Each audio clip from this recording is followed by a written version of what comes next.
biggest challenge coming off a break like this? I think it's just getting back into the rhythm of things, and when before you have breaks like this, you kind of have the drumbeat of games every other day, or sometimes you have your back-to-back, so it's easy to kind of know the rhythm, and I think it's just kind of getting back into it. Sometimes teams lower in the standings can be tricky. It feels like you guys have done a bit better job this season. How have you assessed the progress in that regard?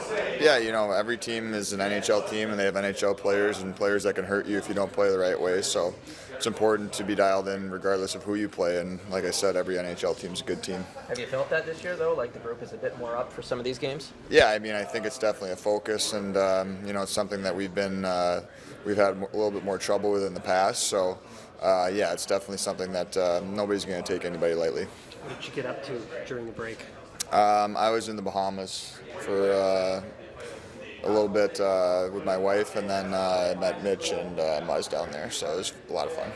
How much time do you dedicate to a break and then switch it from the break to work mode? Like, were you like a couple days before, like 3 days before? Yeah. What's that bridge to kind of get yourself ramped up like? Well, I like to stay active, so like even if you're on break and enjoying the beach and stuff like that, it's good to get in the weight room and be on that program and just try to make sure that you're keeping your body fresh and ready to go when the time comes to compete again. What's the biggest challenge presented by Laine? He's a really good shooter. He finds soft areas. He kind of gets lost on the ice in his one-time spot.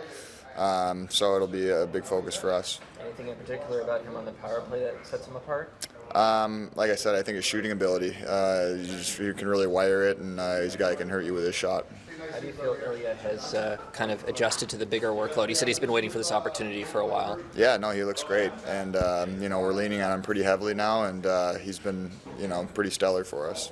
What have you made of Connor Timmins' season? He got a 2-year extension. He's going to be here for a while. What stands out about him to you? Yeah, we're all really happy for Timmy. He's definitely earned it, and he's played really well. I think his offensive ability is really good, and he's been making a lot of great plays, and he's been playing really well defensively too, and been able to break the puck out clean and things like that, and drive the play in the right direction. So, like I said, we're super happy for Timmy, and he deserves it. What do you think of the cannon? The goal cannon. I think it's kind of a cool deal. Hopefully we won't be hearing much of it tonight. Thanks. More pressingly, what's it like getting up to speed coming off a break like this? Yeah, it was a nice break for everybody. Relax, kind of get your mind away from the game. But by the end of it, you're always excited to get back and get this thing going again. So I'm excited to get the legs under me and get ready for this game tonight. What's the biggest challenge, mental or physical, when you come off the layoff? Probably just mental. I feel like physical, you're still there, and then just kind of keep the mental away and not really worry about that you had those days off. But I obviously, just get those first few shifts under you, and then after that, it's just another game. Yeah. Playing a last place team in the league, obviously we know last year the team struggled at times against lower ranked opponents. Like, have you noticed a change in the kind of outlook going into these type of games? Yeah. Obviously in our past record we haven't been successful against teams that are looking into the playoffs. But I think our mindset can't change. I think we got to approach it like any other game, as if we were playing Boston or like the first place team or the last place team. I think we got to approach the game the same way, and I think we'll do that, and then we'll be fine. What's the biggest challenge getting up to speed right away, back to back? Is it mental? Is it physical? Both? Like, how would you describe it? Yeah, I think that, I don't know, it's just probably details and habits for having not played for that long. I think that physically you're going to be refreshed and you're going to be excited to play. The adrenaline's going to be back, having not played for a week and a half or so. But yeah, it might take time to feel the puck the same way, have the same kind of detail, and it's about finding that as soon as possible. So the Jackets obviously are right at the bottom of the standings. Mm-hmm. Last year there were times the team struggled in these types of situations. Have you noticed a different feel or approach heading into these types of games this year? Yeah, we've placed great emphasis on these games. Obviously, it has been a problem for us in the past, and looking at the schedule here, we've got some of these games, but we know how much parity there is in this league, and how on any given night anyone can beat anyone. So it's about being dialed in right from the get-go here and knowing that these guys are going to give us their best game, and we've got to be prepared for it. And every team's got big weapons. Like, what stands out about Laine? What's the biggest challenge he presents?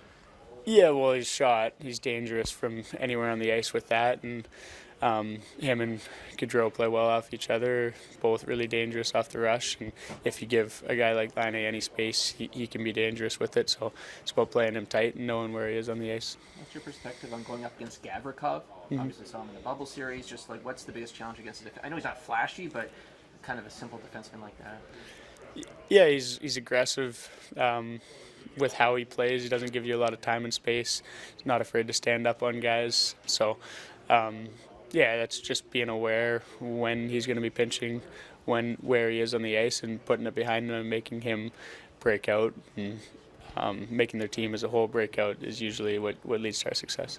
Ilya was saying he's been waiting for the opportunity to kind of run with a heavier workload Yeah. for a few years now. What's your impression of how he's handled it now, playing a lot more? He seems really comfortable. Haven't noticed much difference in his personality or how he's acted around the locker room, and seems like he's in a really good headspace, and he's been playing really well. Joseph Ball here, you saw him a bit last year, Yeah. 4 games, and now getting another opportunity. Just what stands out to you about him? I think he's been playing unbelievably in the AHL, and he's got a lot of confidence in his game. He's done well when he's been up here with us, and just a young guy that is going to continue to get better, and I think that he's got a really bright future. Sheldon, what do you expect coming off a break like this? It'll be tougher to get the structure going again, or just a lot of energy? Like, what do you expect from a game like Yeah, I'm expecting energy, and I expect our guys to just be focused and try to get their game back as quickly as they can. That's really it, in terms of how quickly it will or won't come together. That remains to be seen, but that's something we're talking about is, it's you take a break and you get recharged and refreshed, but it's not like we've changed anything or anything like that. They know what we expect of them in terms of the structure we want to play with, and then the energy and their legs should be moving, and in terms of puck touches and making plays and things like that, maybe that takes some time, but the expectation is the effort and the structure would come together quick. How much were you able to actually take a break? I mean, there's disconnecting from the game for a week, but there's also the coach's mind of just kind of thinking about what's ahead. Like, how did you balance?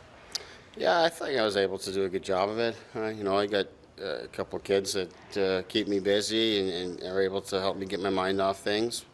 I was able to see the sun a little bit and spend time with family, so to that end it was good. But of course there are a number of things that are on your mind, even when things get a little bit of quiet around the family, your mind starts to wander a little bit. But that, and we had some projects that each coach was working on through the break as well to look at some things and try to set us up for some things to focus on the rest of the way here. But at the same time, it was a good break, and a much needed one, and certainly one that I think players, coaches, training staff, whatever it is, media perhaps, enjoy a little bit of downtime. So with the optional, we don't typically see out there, but I mean, first time back in a while, is that part of the thought process for you? More one-on-one time with some of the guys that are also taking the optional maybe when they don't usually given the break? Yeah, that's really it. We just had more participation than we normally would in a skate like this. So, normally you kind of bounce around off the ice to interact with some of the guys, and do it on the ice is a little bit different there too. A little bit different setting for me, but same sort of goal in mind in terms of just bumping into them and having a short conversation. What will be the biggest challenge for your forwards, I guess, when they're out with that Gavrikov? Because he's not the flashiest guy, but he's going to play a lot and seems to do the simple things well. Yeah, I think with he and Peak both, two guys that defend hard and in a closed space on you, have good gaps and good sticks and block shots and all those kind of things. So, it's just not unlike what any of our top guys are used to playing against in terms of.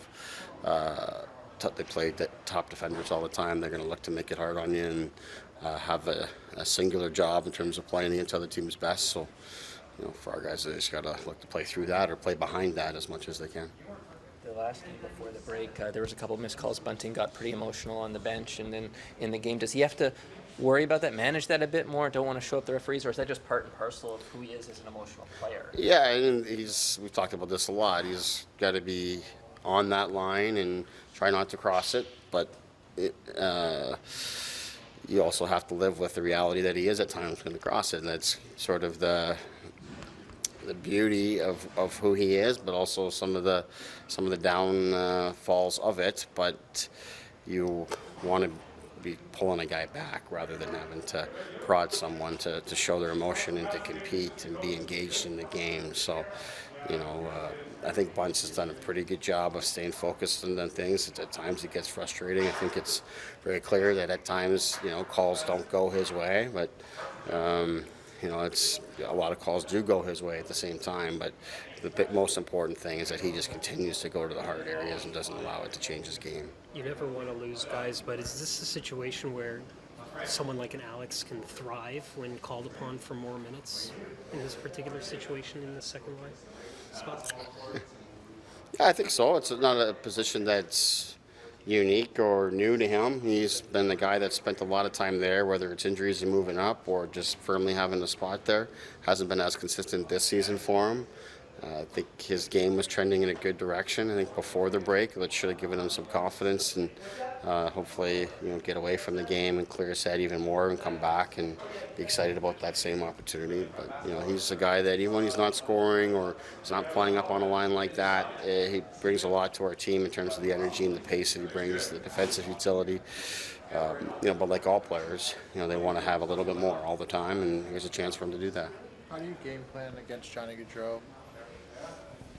I mean, no different than you would any other top-end player. You try to make these guys defend as much as they can, keep the puck away from them, not allow them to have puck in good spots, and don't let them get in behind your defense. Like all of those sort of things that you talk about a lot, but certainly he's a dangerous player that is going to get his looks and is going to have the puck, and you got to make sure you have numbers and layers and take away options as well. Is the goalie plan set for this weekend? Like, do you know Joe's going tomorrow, or do you have to wait till see how this plays out? Yeah, I mean, we'll see how this plays out, but of course, going to the back-to-back, the intent is that we would use both goaltenders. But we'll make the decision probably tomorrow morning for certain. But that is the plan. We're preparing Joe to play.